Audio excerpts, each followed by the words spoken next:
Oi, gente, bom dia, tudo bem? Espero que todos vocês estejam bem. Essa aula vai ser um pouquinho mais curta, né? Um pouquinho mais simples, porque eu sei que a aula passada foi um pouco mais pesada, teve mais coisas. Mas aí a gente viu, né, na aula passada, intérfase e mitose, e hoje a gente vai ver meiose e a produção de gametas, certo? Que é a continuação. Bom, só para a gente relembrar, e eu queria que tivesse bem, né, entendido na cabeça de vocês, tá? A questão. O que é cromatina, né? Resumidamente, é a molécula de DNA envolvida em proteínas, certo? Que ficam no núcleo das nossas células em intérfase, beleza? E aí essa cromatina, quando as células começam a se dividir, essa cromatina é condensada, né? Lembram? Na prófase, formando os cromossomos, né? Precisa ser condensada para a divisão celular acontecer, né? E aí, o que são cromossomos homólogos? Aqui está mostrando um cromossomo duplo. Lembram que na intérfase ocorre a duplicação do DNA? Né? Então, está mostrando um cromossomo duplo nessa figura, beleza? Então, vamos lá. O que são cromossomos homólogos? Vocês já também devem saber, né? Por causa do TDE, mas vamos relembrar. Quando ocorre a fecundação, né? O óvulo tem 23 cromossomos, o espermatozoide 23 cromossomos, né? Formam o zigoto com 46 cromossomos, né? Todas as nossas células somáticas têm 46 cromossomos, tirando os gametas que não são células somáticas, beleza? Então, a gente tem sempre um cromossomo da nossa mãe e um cromossomo que veio do nosso pai, certo? Então, a gente fala que a gente tem 23 pares de cromossomos homólogos, né? O que são cromossomos homólogos? São aqueles que são iguais no sentido de tamanho, né? Tem o mesmo tamanho, tem a mesma posição do centrômero e tem os mesmos genes nas mesmas sequências, certo? Por exemplo, aqui o gene A desse cromossomo 1 vai ser, vamos supor que seja da cor do cabelo da pessoa. Então, a gente tem o gene que veio da nossa mãe, de cor de cabelo, e o gene que veio do nosso pai, da cor do cabelo, certo? Aqui nesse cromossomo 20 não tem esse gene, né? Porque está no par de cromossomos homólogos. O cromossomo 20 vai ter o par dele, né? Com outros genes, definindo outras características, ok? Aí depois vocês vão ver em genética como que... Ah, tá, beleza, eu tenho o gene da minha mãe e o gene do meu pai. Mas qual que vai ganhar, né?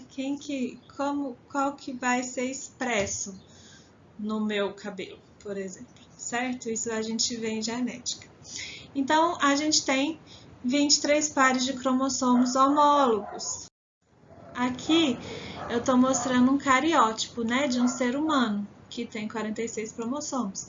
Vem sempre em pares, porque na meiose os cromossomos se pareiam, os cromossomos homólogos, né? Lógico que eles não ficam pareados o tempo inteiro, mas na meiose ocorre o pareamento desses cromossomos homólogos, né? Um que veio da mãe, um que veio do pai. Então, a gente tem 22 pares de cromossomos homólogos que não são sexuais, né? Que vão dar outras características para a gente, e a gente tem um par de cromossomo sexual, né? O XY ou o XX. No caso da mulher é XX, no caso do homem é XY, certo? Aqui mostrar para vocês, vocês já ouviram falar, né, da síndrome de Down. A síndrome de Down é uma síndrome que ocorre uma trissomia no par 21. O que significa isso? Em vez da pessoa ter só 2 cromossomos do par 21, ela vai ter 3 cromossomos no par 21, certo? Então, causa essa síndrome de Down. Existem outras síndromes cromossômicas, inclusive síndromes sexuais. Às vezes a pessoa tem 2 cromossomos X e um Y, né? Mas isso são síndromes, certo? Normalmente a gente vai ter sempre um par de cada cromossomo homólogo. No caso desse cariótipo, a pessoa é homem, né, TXY, com uma trissomia do 21, beleza? Só a título de curiosidade, certo? Bom, vamos lá. Então, a gente vai começar relembrando um pouco e aí já falando a diferença entre meiose e mitose, né? O que é a célula diploide mesmo? São aquelas células que possuem o número certo de cromossomos da espécie, né? O ser humano, por exemplo, tem 46 cromossomos nas suas células diploides, ou 2N igual a 46. Nas nossas células haploides, que são os nossos gametas, a gente tem a metade, né, do número de cromossomos da espécie, ou seja, 23 cromossomos.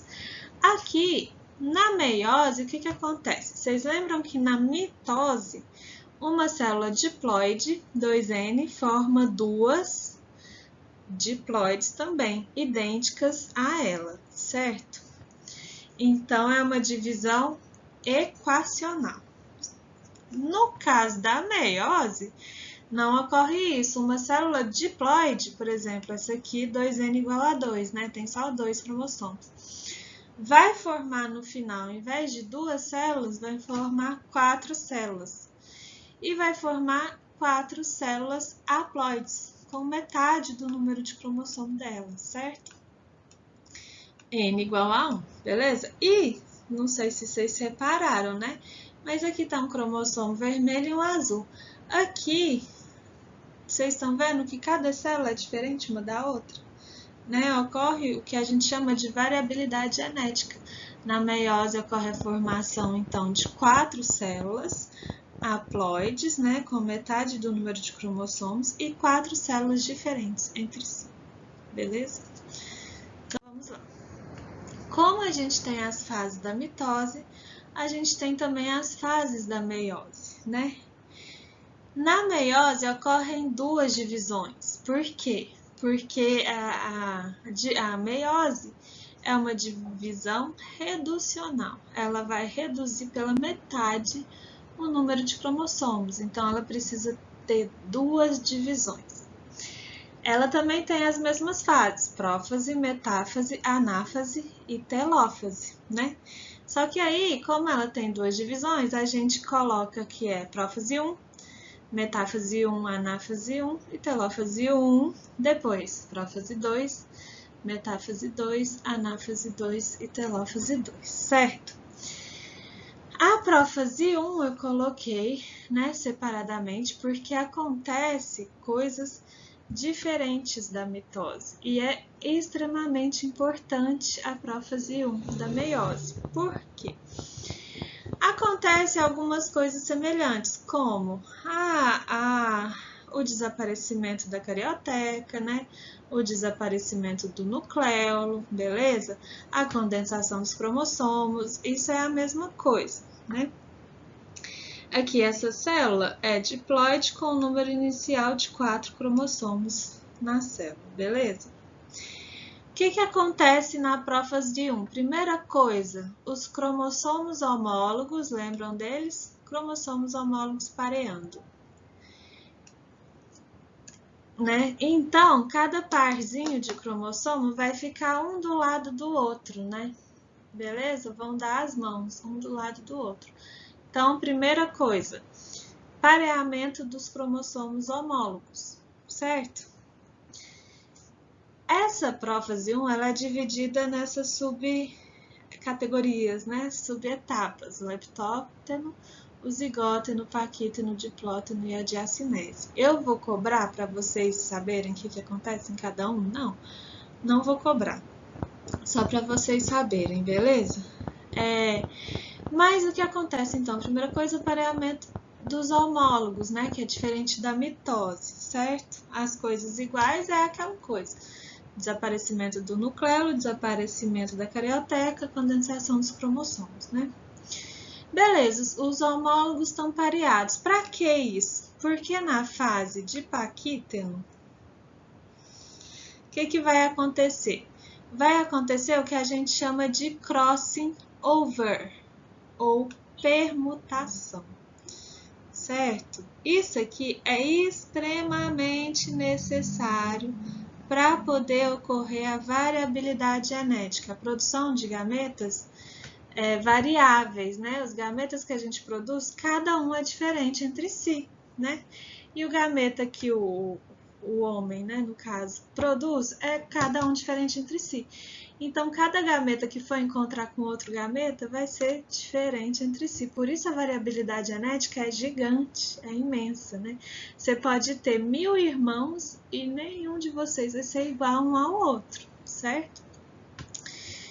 A questão dos gêmeos, né, é diferente, né? É uma produção diferente, tá bom? Ocorre depois, né, da produção do zigoto, certo? Então, a variabilidade genética é gigante. Se a gente tiver 15.000 irmãos, cada irmão vai ser diferente. Se a gente tiver 1 milhão de irmãos, cada irmão vai ser diferente, certo? Isso é muito bonito, né? Bom, mas o que é o crossing over? O crossing over, vocês estão vendo? Ó, aqui esse cromossomo é homólogo a esse, certo? Veio do pai e da mãe, eles se pareiam, eles ficam pertinho do outro. E aí, eles vão trocar, ó, a perninha deles, né? Que são as cromátides, beleza? Então, no final das contas, o gene, né, que estava em um cromossomo vai para o outro cromossomo e vice-versa. Isso pode acontecer em qualquer lugar do cromossomo, certo? Em cima, embaixo, várias vezes, em vários locais, né? Não só nas extremidades. As extremidades é mais fácil de acontecer, mas pode acontecer em qualquer lugar dos cromossomos, certo? Isso é o crossing over, ou seja, troca, né, de material genético entre os pares de cromossomos homólogos, tá? Para aumentar a variabilidade genética, ok? Bom, vamos lá. E aí, com isso, ocorre uma diferença. Essa primeira divisão da meiose é diferente da mitose. Por quê? Na metáfase, os homólogos, eles ficam alinhados na placa metafásica, né? Então, eles não estão lá irmãozinhos, né? Um pareado com o outro. Então, eles ficam os dois pareados na placa metafásica, ok? Com isso, na anáfase, o que ocorre é a separação dos cromossomos homólogos, né? Vocês estão vendo? Mesma coisa que acontece na não é a mesma coisa que acontece na mitose, tá? Em vez de ser separação das cromátides irmãs, é a separação dos cromossomos homólogos na anáfase 1 da meiose, certo? E na telófase, né, o que acontece é aquela coisa, telófase 1, né? A formação novamente da carioteca, do núcleo, né, a citocinese, ou seja, aqui na meiose 1, né, ocorre a formação já de duas células. Essas duas células, elas já são haploides. Vocês estão vendo que elas têm só 2 cromossomos? Já é a metade do número de cromossomos da célula inicial. Então, elas já são haploides, mas elas são células haploides com cromossomos duplos ainda. Vocês estão vendo que está o X, né? Então, o cromossomo ainda está duplo. Então, elas precisam se dividir mais uma vez, ok? E aí, a célula vai para a segunda divisão da meiose. A segunda divisão da meiose é basicamente igual à mitose, certo? Por quê? Na prófase ocorre de novo, né, o desaparecimento do núcleo, da carioteca, do núcleo, né? Os cromossomos ainda estão condensados, mas eles vão se condensar ainda mais, beleza? Eles sofrem uma pequena descondensação, dependendo, né, da célula. Aí, condensa o cromossomo. E aí, os cromossomos, na metáfase 2, vão para placa equatorial. E aí, sim, é igual a da mitose, né? Eles não estão mais pareados. Não tem mais, em primeiro lugar, não tem mais cromossomos homólogos aqui, né? Não tem pareamento dos cromossomos homólogos, porque não tem os homólogos, cada um do par ficou numa célula diferente, certo? Então, na metáfase, cada cromossomo fica sozinho na placa equatorial. Na anáfase 2, ocorre a mesma coisa que a mitose, né? Ocorre a separação das cromátides irmãs, cada uma para um polo diferente de cada célula, né? E na telófase 2, ocorre a mesma coisa da mitose também, né? A citocinese das células, a formação novamente do núcleo, do nucleolo, da carioteca, a descondensação dos cromossomos, certo? Então, cada célula aqui vai formar, ó, cada célula formada tem 2 cromossomos, certo? Que é a metade, né, do número da célula original, ok? 2 cromossomos e totalmente diferentes, cada um é diferente um do outro, ok? É isso que acontece na meiose, gente. E aí, então, esse vídeo tá ficando muito grande, eu vou separar ele em 2, beleza? Até o próximo vídeo, então.